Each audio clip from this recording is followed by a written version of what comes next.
Então, gente, hoje nós vamos falar sobre um tema bem bacana. Eu acho que todos os capítulos do Evangelho são interessantes para a gente refletir sobre eles, né? Mas esse diz respeito a uma postura pessoal de nós. Diz: buscai e achareis. Que é o que pedis e obtereis, né? Tem uma passagem no Evangelho que Jesus fala, João, se é capítulo 17, versículo 5, é o contrário. Que fala: tudo aquilo que pedirdes em prece vos será dado.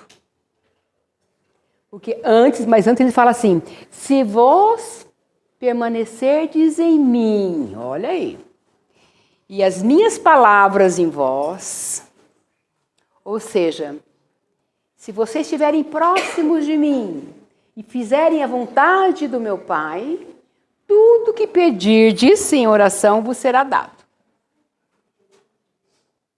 Só que normalmente a gente só consegue enxergar o resto da frase. Tudo que você pedir em oração te será dado. Ninguém observa o começo da frase. Porque é uma condição. Uma situação de conexão. De vibração. Nossa com o plano maior. Ou não. Podemos também nos conectar com outros planos inferiores. Então, quando Jesus esteve aqui, ele disse: tudo que pedirdes, e alguém se lembra se Jesus falou: pede casa, pede dinheiro, pede um bom emprego? Não, ele não falou isso. Mas ele vem ensinando os valores morais.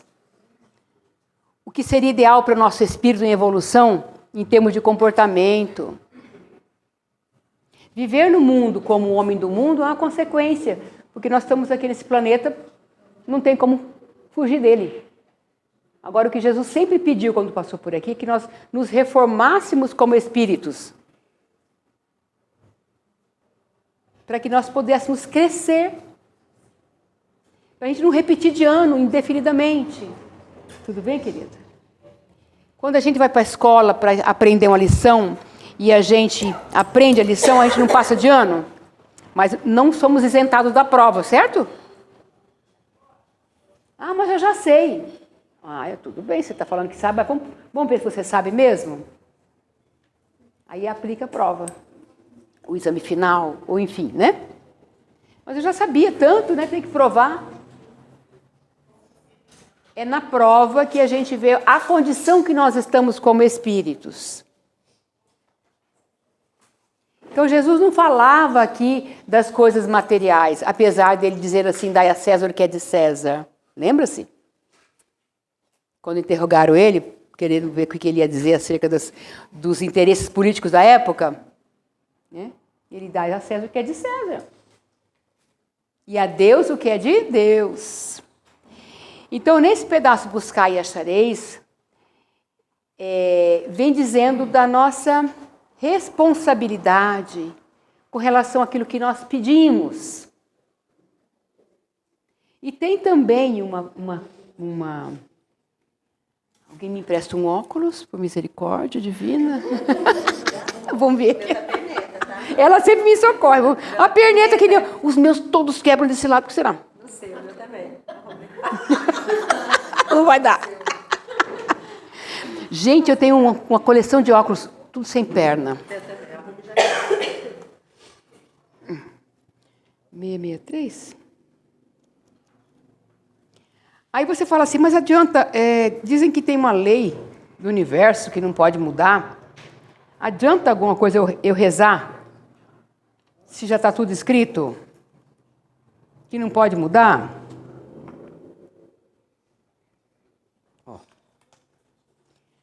Livro dos Espíritos. Aliás, eu queria fazer um convite a vocês que vêm na casa. Independente de você pleitear ser um espírita ou não, nós deveríamos nos preocupar em nos instruirmos, nos embasarmos das realidades espirituais para não darmos trabalho quando a gente desencarnar, né? Teve uma vez que o espírito desencarnou, estava numa sessão mediúnica, aí eu não estou entendendo nada que está acontecendo aqui. Alguém pode me explicar o que está acontecendo comigo?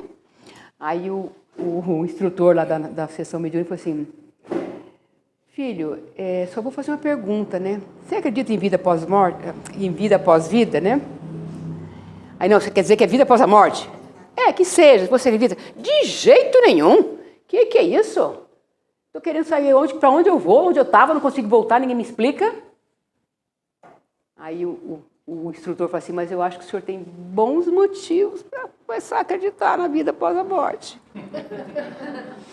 O senhor está aqui sem corpinho, já acabou bem, né? Então, se a gente tomar um pouco de consciência, não vamos dar trabalho para ninguém, né? Não vamos ficar obsediando as casas dos outros lá, né? Ai, nossa, minha casa, vão vender minha casa, aqui ninguém entra, né? Verdade. Um dia desse, uma amiga minha que é arquiteta, ela foi fazer uma visita na casa da pessoa para poder fazer uma reforma e saiu de lá meio se sentindo mal. Uma influência meio esquisita, né? E tá, daí ela percebeu, ela está rindo. Acho que a gente não vai acreditar, não vai acontecer isso com a gente não, tomara Jesus. Aí ela sentiu a presença do Espírito, era um senhorzinho, desesperado, chorava de forma assim lamentável. Aí ela mentalmente conversou, o que está acontecendo, meu irmão? O que está acontecendo? Invadiram a minha casa. Vamos fazer uma reforma sem a minha autorização. Eu chego aqui, procuro minhas coisas, não tem mais nada. Invadiram meu armário, tiraram tudo. Tadinho, tinha desencarnado e não sabia. Né? E estava sofrendo e fazendo sofrer. Aí, numa conversa esclarecedora, que é o que o Livro dos Espíritos nos faz, esclarece, ele se conscientizou e, mesmo doendo, né? Que a gente não vai, não é porque eu sei que eu desencarnei que eu vou ficar tranquila. Vou arrepiar o cabelo da alma ainda assim mesmo, né? Mas pelo menos eu vou aceitar ajuda, né? Me leva para algum lugar para me tirar esse desespero, né? Porque a gente desencarna e continua igualzinho tá aqui, com as minhas sensações, preocupações, anseios, raivas, igualzinho. Sério, má notícia. Sério, é verdade.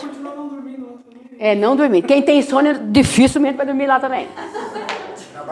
Quem é guloso vai passar um apuro, porque lá não tem comida assim, não. Passar ali no rapaz do pastel, comer uns 3 pastéis da vez. Não tem. Não, tem tantos casos, tantos relatos verídicos que ocorrem quando o espírito desencarna e não tem a consciência, que a gente devia se instruir um pouco mais. Então eu faço um convite, se vocês quiserem saber um pouco mais sobre a doutrina, sobre o ensinamento dos espíritos para os espíritos. Nós somos espíritos encarnados. E esses ensinamentos que está aqui no Livro dos Espíritos é para nós. Independente se eu estou no corpo ou fora do corpo. E esse livro é bacana porque ele é pedagógico, ele vem explicando, não leva ninguém a ser espírita, não vai para nenhuma veia de religiosidade. Tá? É perguntas e respostas. Sim. Exatamente. São perguntas feitas por Kardec, intuído nas necessidades das perguntas, para que as respostas viessem a tempo de nos esclarecer. E nesse tema de hoje, que fala da prece, e a gente fala assim, mas por que eu vou rezar se não adianta? Já está tudo escrito. Né? Aí fala assim, a pergunta 663. As preces que fazemos por nós mesmos podem mudar a natureza de nossas provas e desviar-lhes o curso? Você tem uma prova que eu tenho que perder um filho com 7 anos de idade. Adianta eu rezar e pedir para não acontecer? Vamos ver o que eles falam. Se está escrito que eu tenho que perder toda a minha dignidade, pedir comida na rua, virar pedinte, adianta eu orar para que não aconteça? Lembrem-se que existem situações que eu causo. Eu mesma causo. Nessa vida. Tipo, morrer de câncer, de tanto fumar. Certo? Está imposto pela lei universal que eu tinha que morrer de câncer? Talvez eu desencarnasse de outro jeito, mas de câncer não. Eu causei câncer no pulmão, de tanto fumar. Está escrito nas leis universais que o meu filho deveria ser um transviado, alguém que me desse desgosto e prejudicasse a minha família, a sociedade? Pode ser que não. Pode ser que seja fruto da educação que eu dei. Compreendem? Eu causei. Agora, tem certas coisas que escapam à nossa compreensão. Perda de arrimo de família. Da matriarca da família. Perda de um emprego que era a sustentação de tantas pessoas. Perder um braço. Enfim. Então a resposta vem. Vamos ver. Vossas provas estão entre as mãos de Deus e as que devem ser suportadas até o fim. Mas então, Deus tem sempre em conta a resignação. O que é resignação? É você receber uma prova, um sofrimento, uma dor e não se revoltar. E não ficar questionando Deus. E não por quê, que é a única pergunta que a gente faz quando a dor chega. Ninguém pergunta para quê. Lembra que eu falei que Deus tem um propósito de evolução da gente?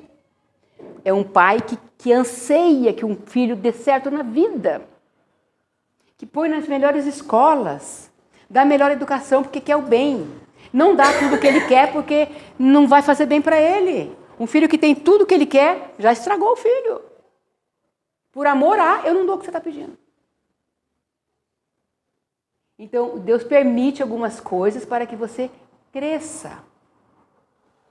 Vá amadurecendo, vá sovando a massa. Eu sempre falo que ninguém cresce na ociosidade ou numa situação cômoda.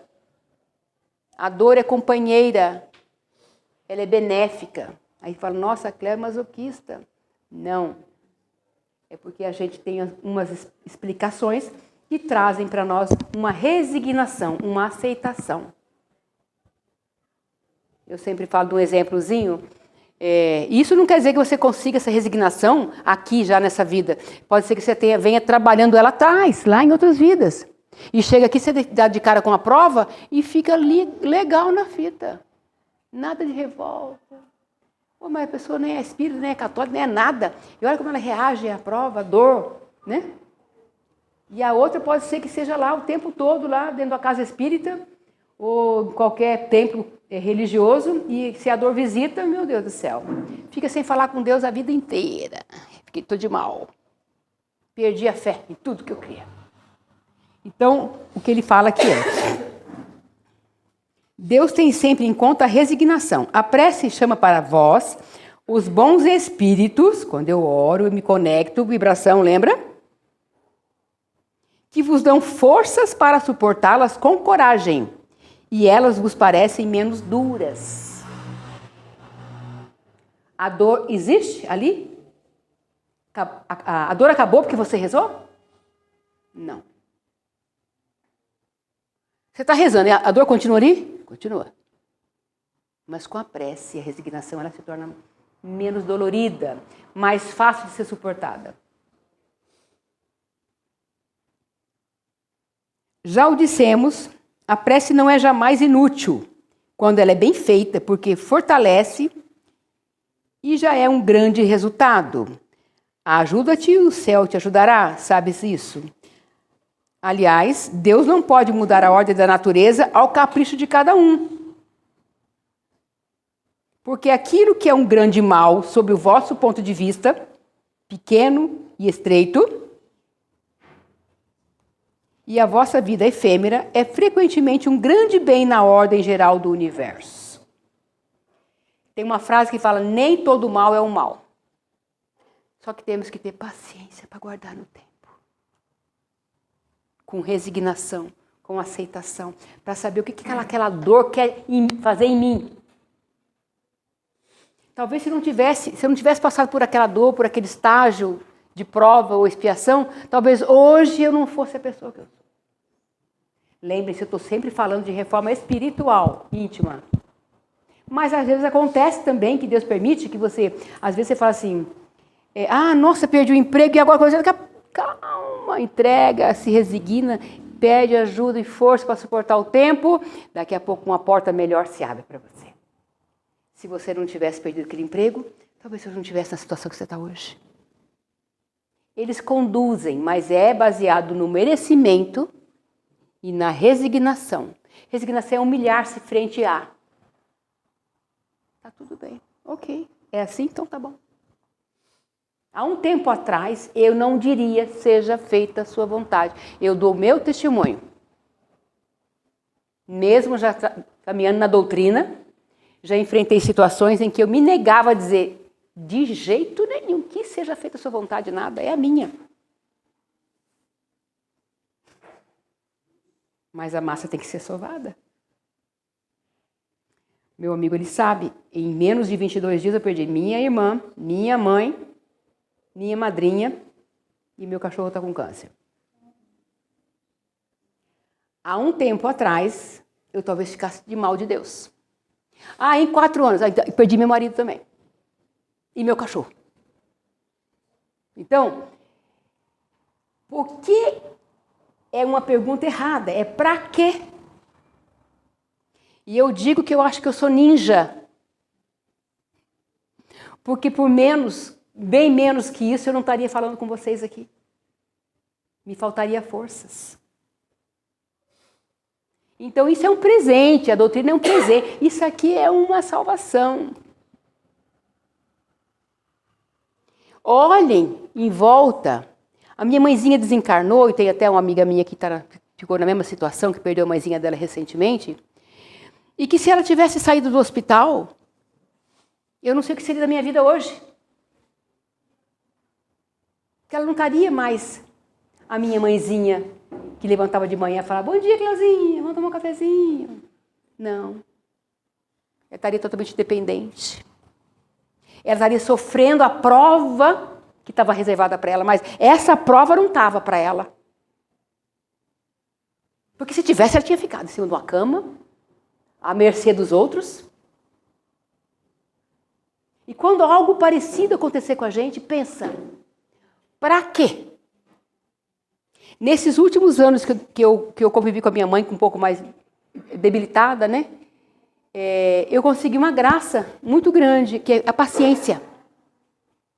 Ela passava mais tempo comigo e eu tive que aprender a andar devagar com ela.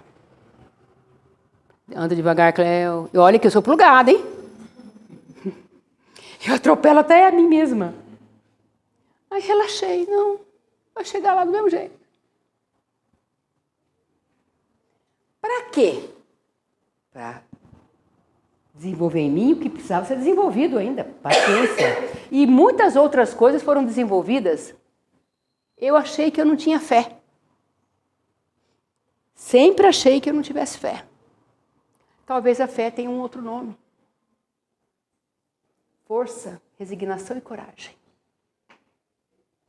Então, nessa oração, quando eles falam de oração, né, Cris? Devemos lembrar sempre que ele fala tudo que você pedir em oração te será dado. Mas se você estiver em mim e as minhas palavras em você, ou seja, se você estiver próximo de mim e fazendo a minha vontade, aí vem o merecimento. E aquilo que às vezes poderia te causar um mal, te resulta num bem. Ou muitas vezes, se você tinha que passar uma dificuldade muito grande, por misericórdia do alto e pela sua conduta de merecimento, te é tirado aquilo do caminho. Tira isso aqui do currículo da Cleo. Não precisa, tira, põe para cá. Mas a gente só pensa no material, em algo que os nossos olhos têm mais facilidade para ver, que é o material, é a matéria, é isso que nos move.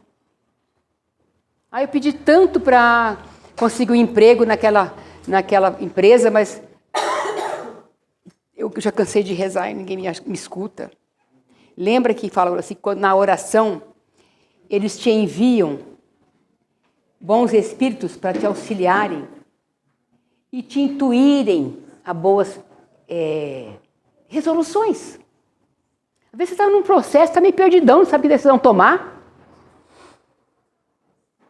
Um conselho que eu dou de manhãzinho, fala, Senhor, eu não sei o que me aguarda hoje. Você sabe? Ninguém sabe. Mas o que quer que seja, dá-me forças e coragem para enfrentar. Gratidão no coração para agradecer as bênçãos. E o que quer que eu faça, que eu tenha o seu olhar sobre mim. E aí eu vou. O que é isso? Submissão. Se entregar a confiar. Ah, mas estava escrito que aquele dia que você ia sofrer um acidente. Adiantou você falar que tudo bem? Quem garante que o acidente não poderia ser muito pior? Quem garante que você, em vez de sofrer um acidente, você causasse? Só ver as coisas ruins. Eu falo, não termina a pergunta, né? Vamos lá. Não é, tá quase acabando aqui.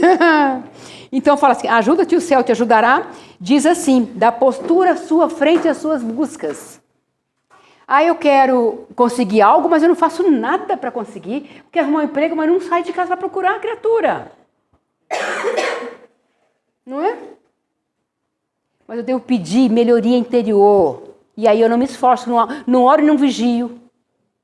Estou lá, maledicente, aí chega a vizinha, te inflama e você adora, chega a baba, Butantan, passaram também um tanque pegando o veneno, né? Você vê que fez coisa errada, mas não se melhora. Não está se ajudando. Porque é essa coisinha que vai acumulando. É uma coisinha aqui, outra ali, que te compromete como espírito. E muitas vezes você tem uma resolução para tomar, uma decisão e não sabe, pede. Que você tome a melhor resolução frente àquilo. O que for melhor para mim. Aí você não consegue o que você conseguiu, que você pediu. Ah, eu pedi que você me desse uma resolução boa. Eu falei, pensei tal coisa, fiz e não deu certo. Você não falou que era o melhor para mim? Talvez se você tivesse tomado outra decisão, você até conseguisse, mas não ia ser o melhor para você. Então, lembrem-se sempre que Deus é aquele Pai bondoso, que nos quer bem e que nega, sim, coisas a você, se essa coisa for te comprometer como espírito. É que nem o pai vai levar a criança. A mãe, vou falar a mãe, porque o pai às vezes não leva não, né? Leva a criança para tomar injeção, vacina. Você leva, né, amor? Pronto. Ele leva. Aí chega lá, a criança olha, ela vem a agulha, preparando a agulha, né? O moleque já está olhando. Né? Daqui a pouco o moleque não fala nada, só olha para a mãe com aquele olhar assim, misericórdia, mamãe, me salva.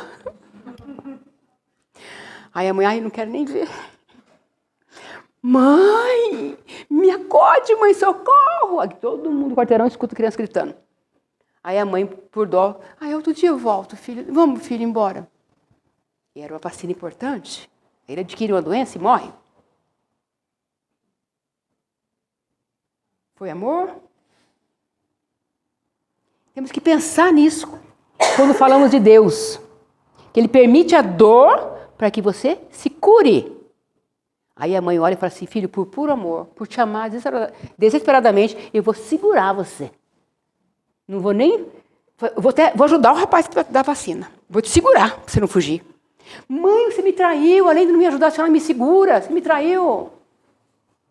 É assim que a gente fala, oh Deus, você me traiu, eu confiei tanto em você e olha o que aconteceu. Por amor, eu fiz você sentir a dor, para que você não morresse.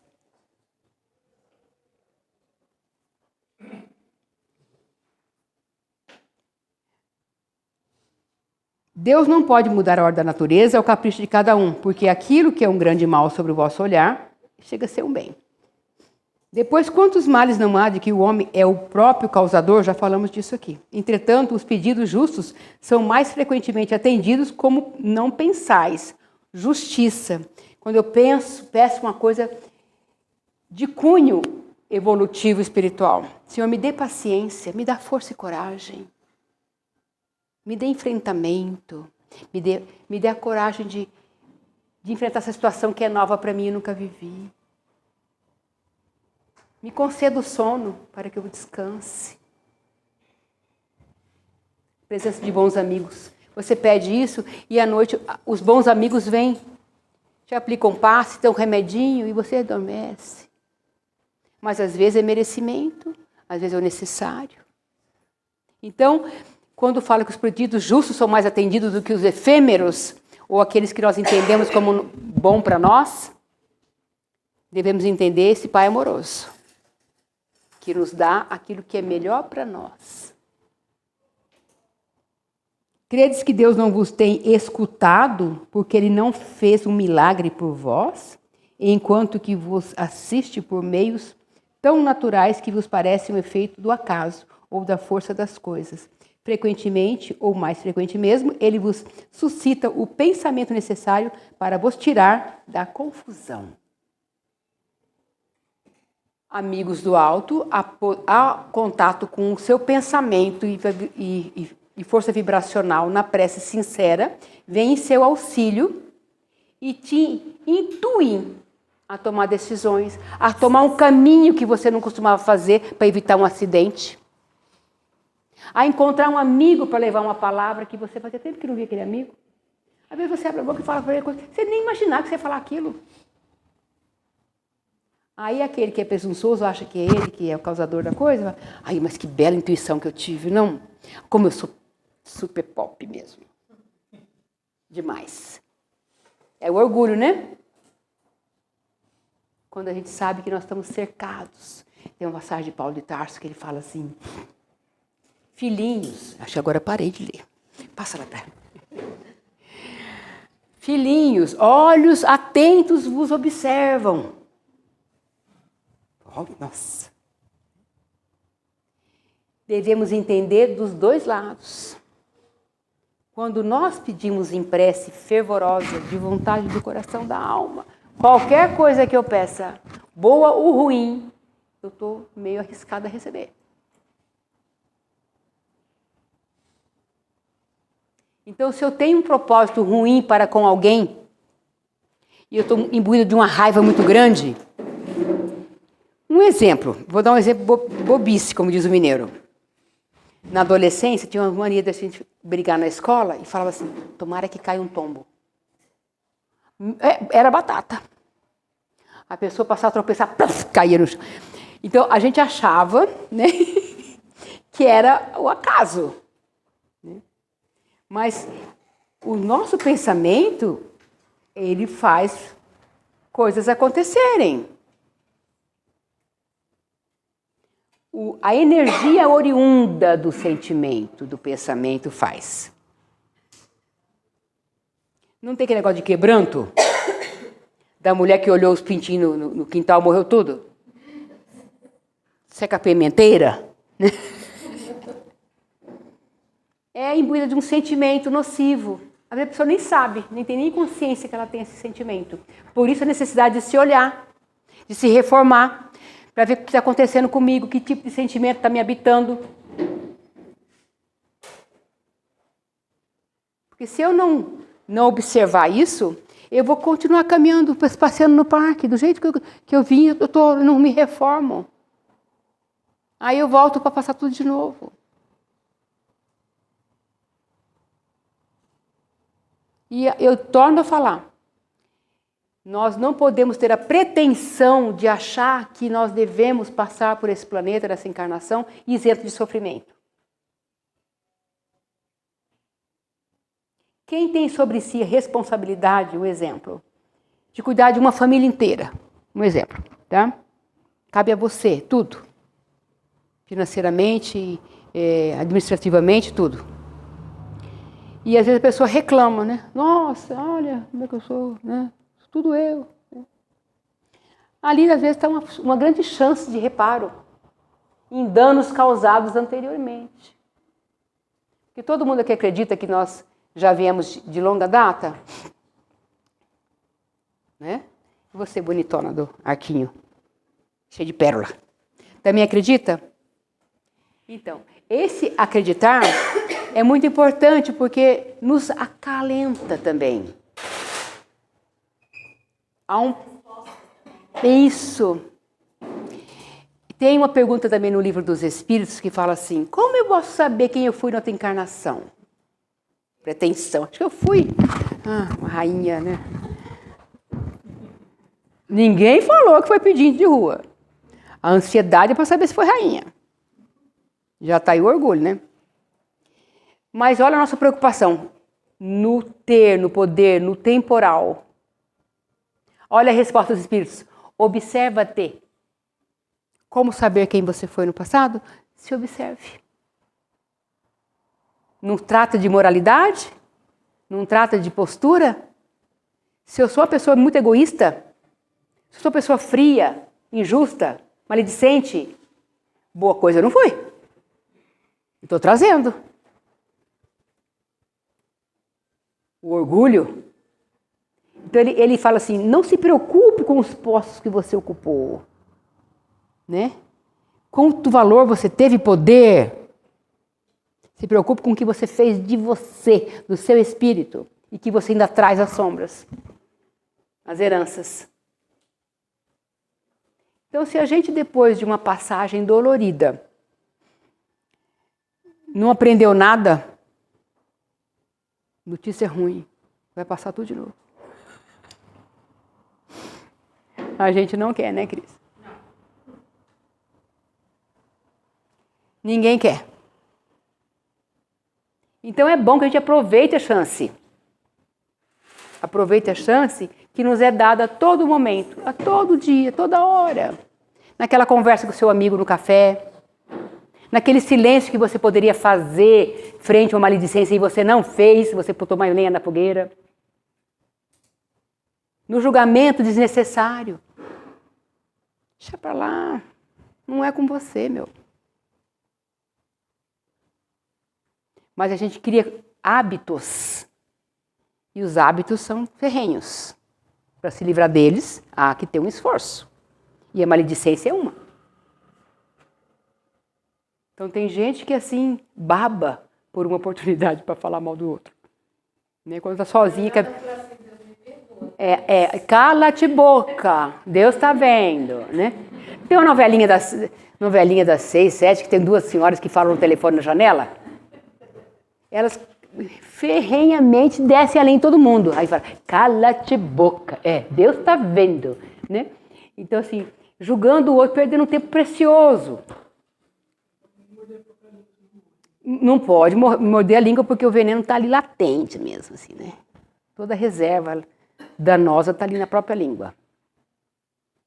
Então, se nós tivermos um pouco de bem-querer por nós mesmos, vamos observar as oportunidades de crescimento, vamos falar com mais mansuetude, mais calminha com a nossa amiga dor e falar assim, você chegou?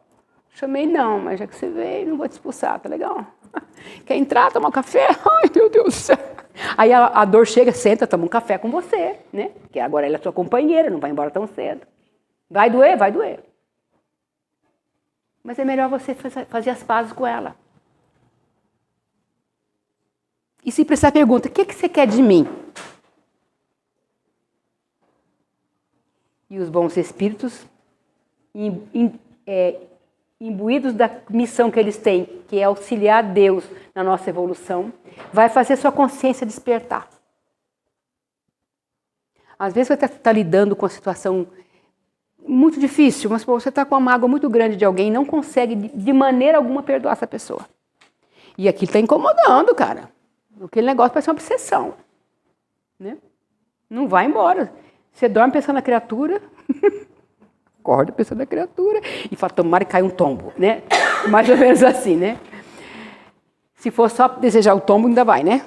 Mas às vezes a gente pensa coisas piores.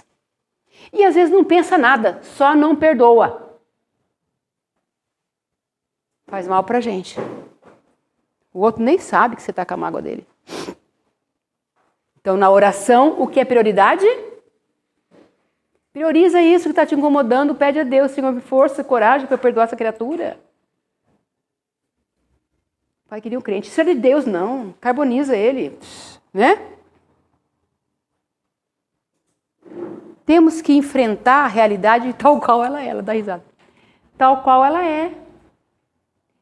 Quem garante que aquela situação não veio para exercitar a sua capacidade de perdoar? Que se não viesse, você nem ia lembrar que você tem essa dificuldade.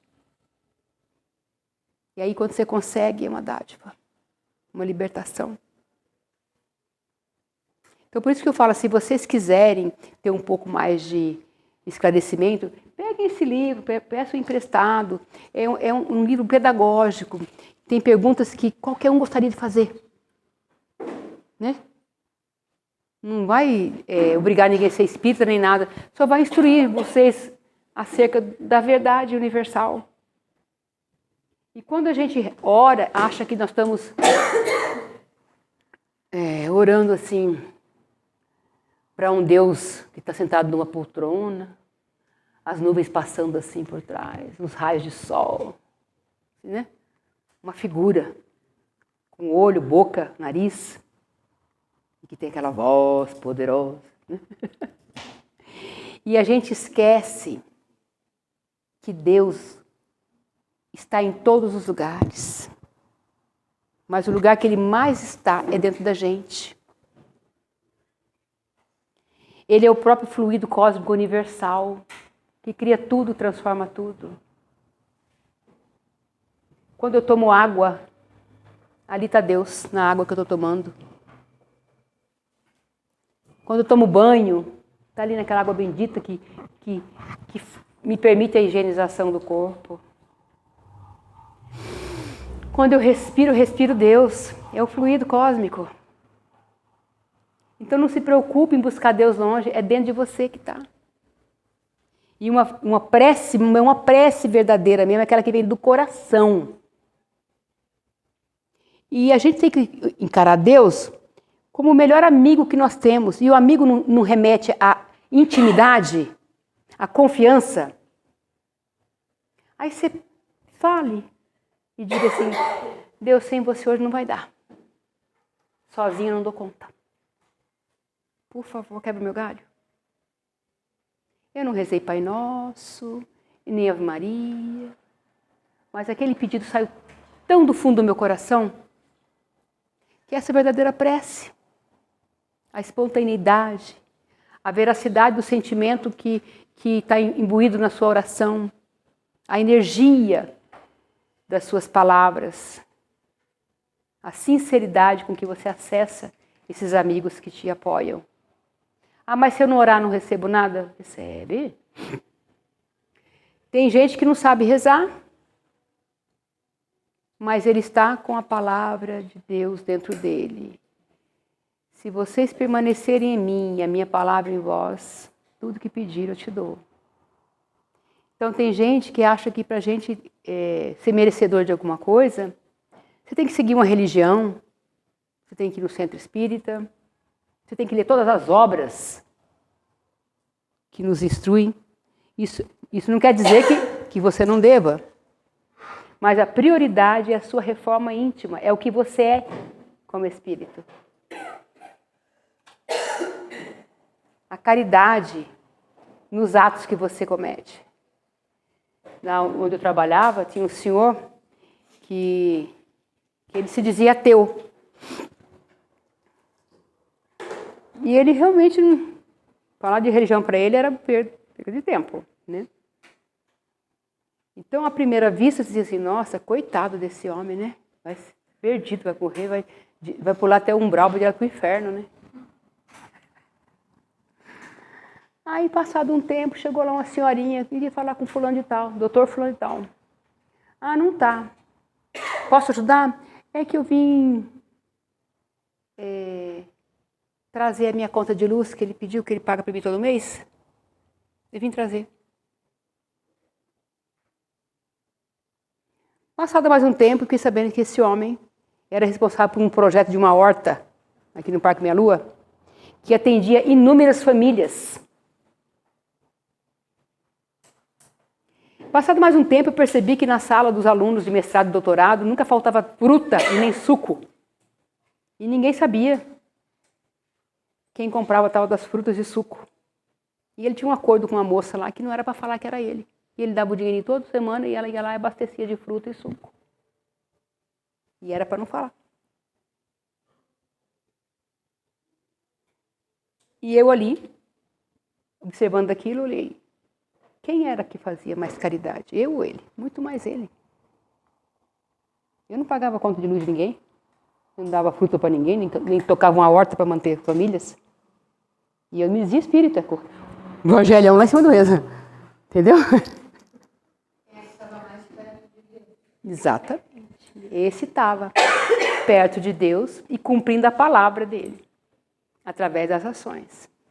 Então é muito simples, não tem que complicar. É só se melhorar. Facinho, facinho. E a gente insiste porque nós somos tragados pela vida, que é que nem um rolo compressor, não é? O dia a dia seduz a gente, tira você da... Nesse processo de dor que eu vivi, e ainda estou vivendo, tantos valores que eu dava, nossa, um peso enorme hoje, pode esperar. Corre, corre aqui, corre nada, tem pressa para mais nada. Deixa eu. Vou fazer minhas coisas no tempo que tiver que fazer, sem prejudicar ninguém. Mas para que tanta correria? Quem corre muito não escuta os amigos falando com a gente. Né, Fábio?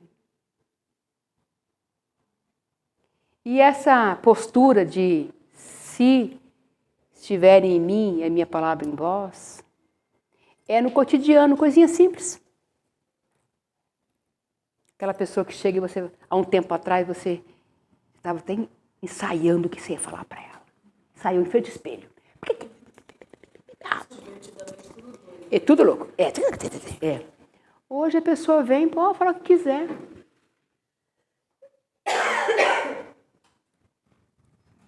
Corta caminho.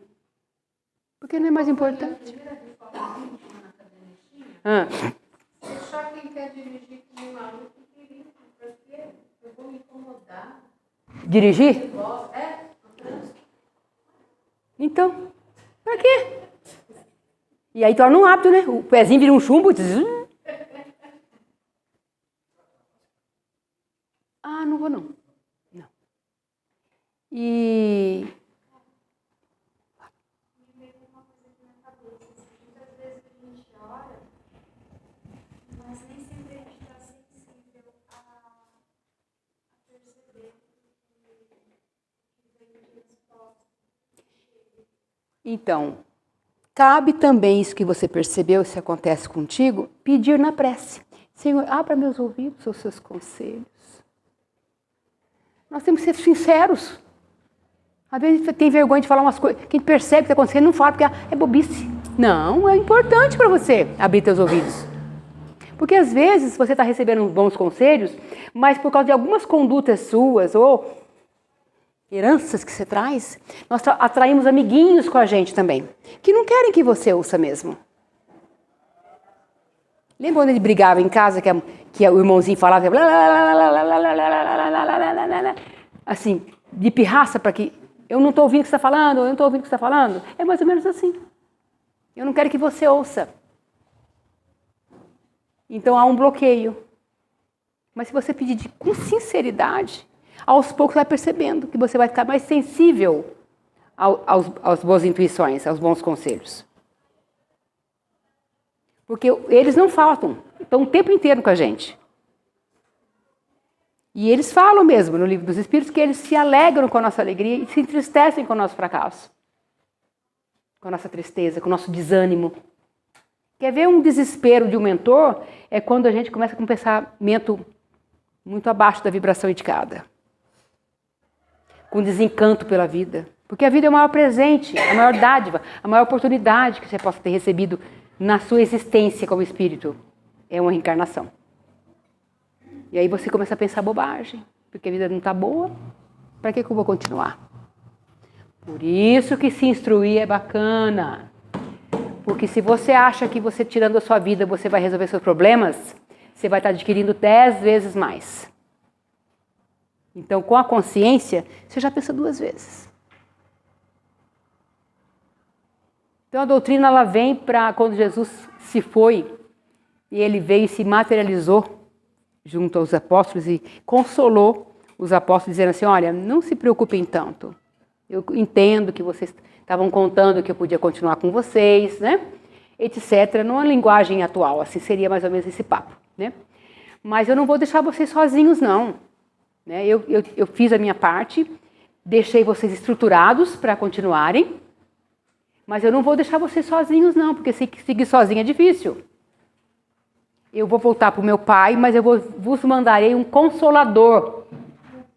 Eu acho essa parte a mais fantástica, a expressão mais sublime de amor, de preocupação com a gente, de não nos deixar sozinhos.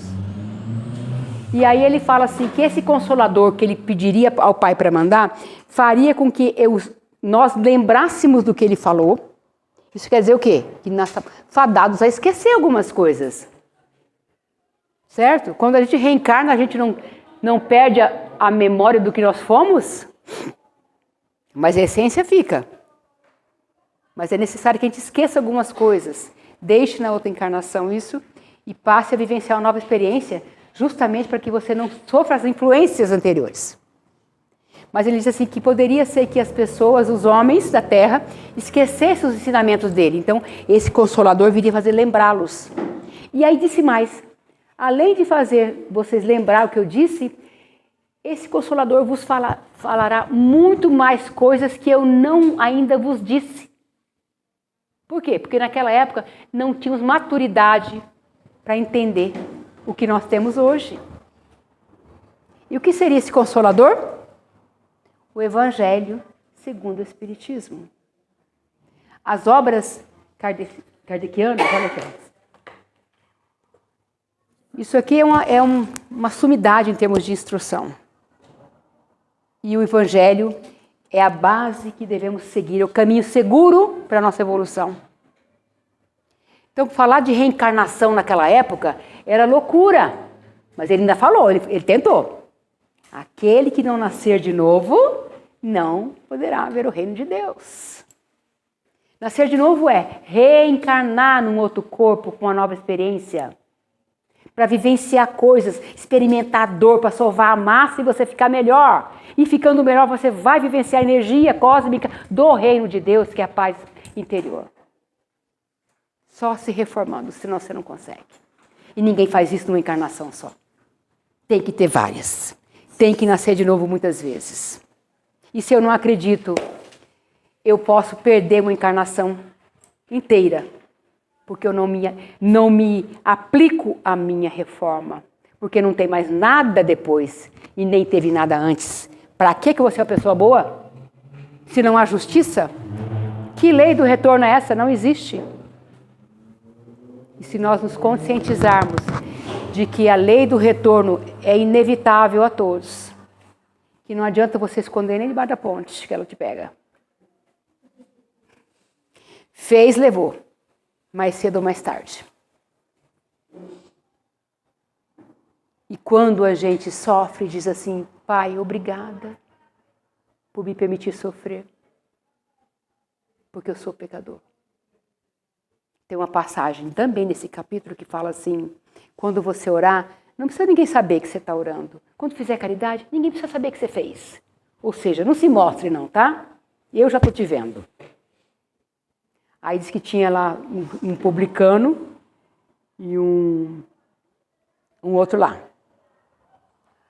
Um era tido assim, o bambambam da sinagoga, né, que ia às sinagogas todos os dias, dava o dízimo, blá, blá, blá, e ele subia em cima de um tijolinho assim na praça.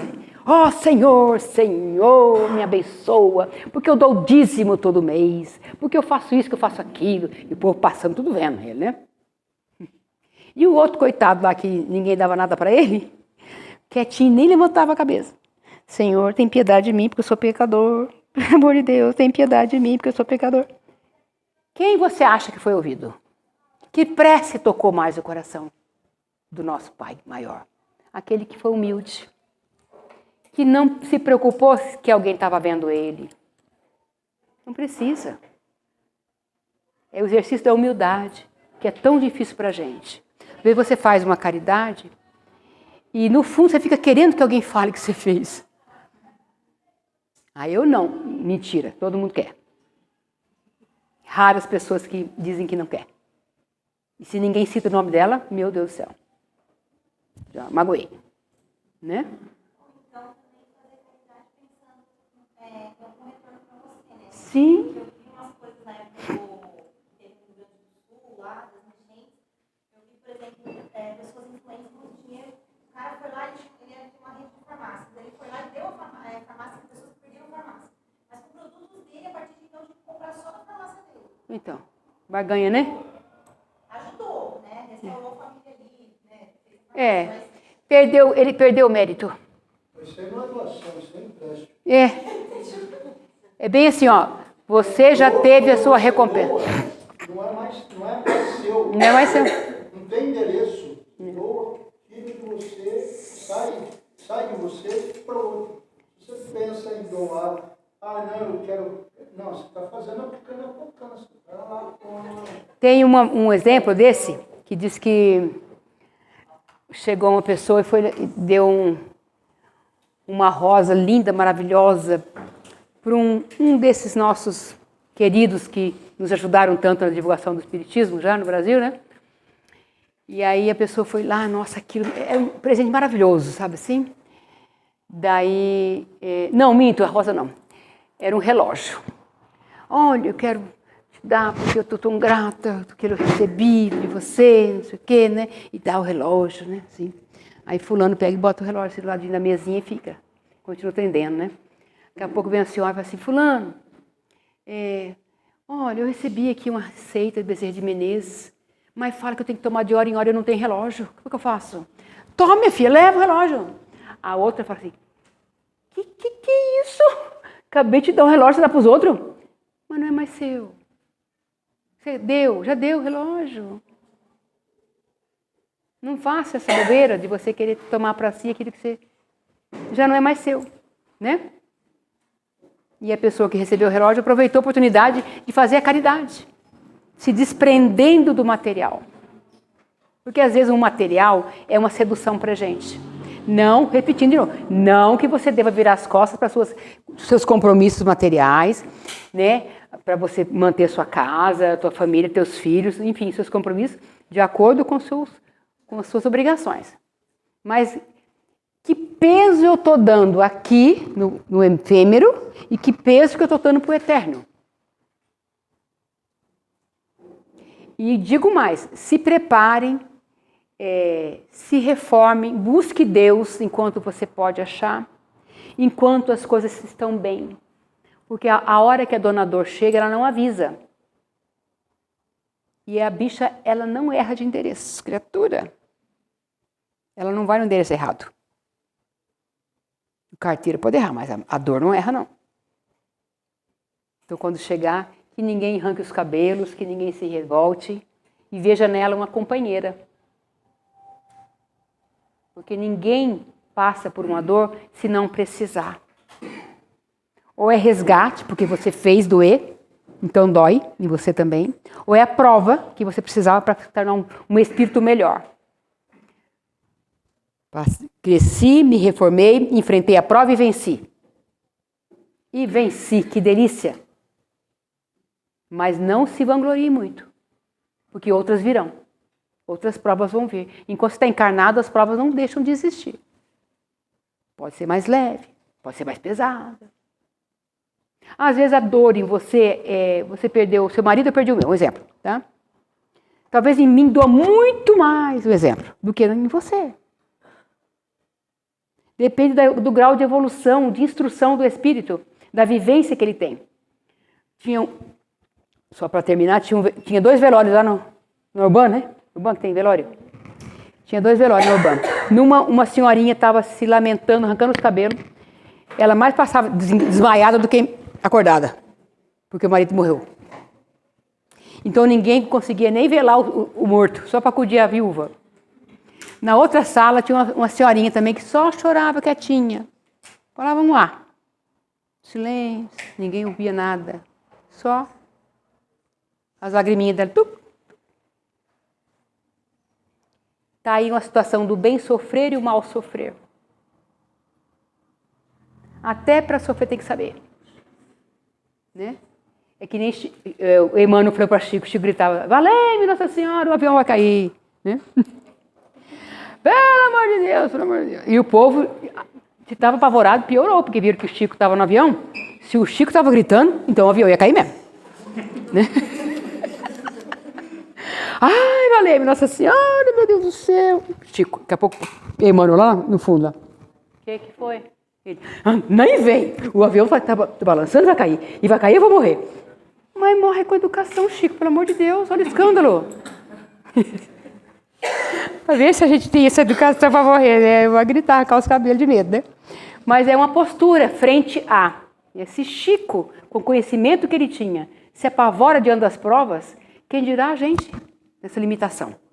Então a importância da vigilância e da oração o tempo inteiro. Pedindo força e coragem. Esperança e fé. Esperança por quê? Para não perder o gosto pela vida. Porque às vezes uma dor profunda te tira o gosto pela vida. E aí o caminho, ó. Você tem força, você tem coragem, mas o gosto pela vida mingou. Faltou entusiasmo pela vida. Não tem mais sonhos. Para fechar aqui, eu vou só contar uma historinha para ver o quanto é importante a nossa postura diante do buscar e achareis.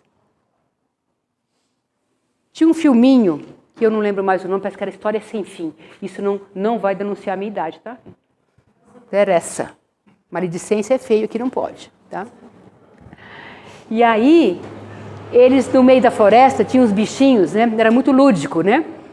Então vinham uns anõezinhos andando nos triciclos de pedra, tudo apavorado, correndo. Imagina aquele triciclo de pedra no meio daquelas árvores, né? E aí tinha uns anõezinhos menor ainda, né? Meio bobado assim, com aquele negócio correndo. O que aconteceu? O que aconteceu? E as árvores mexiam todas lá naquela floresta, as copas das árvores mexiam, umas iam caindo, alguma coisa muito grande vinha vindo, destruindo tudo.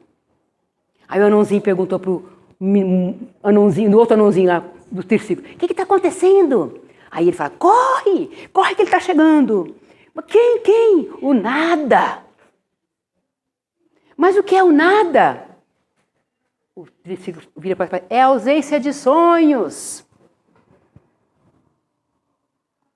Eu me emociono quando ouço essa frase. O nada é a ausência de sonho.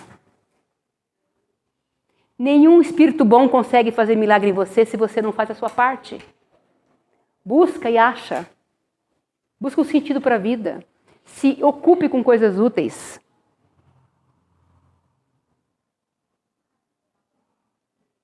Sirva a você primeiro. Se ame. Um doente não cuida do outro. Tá bom, gente?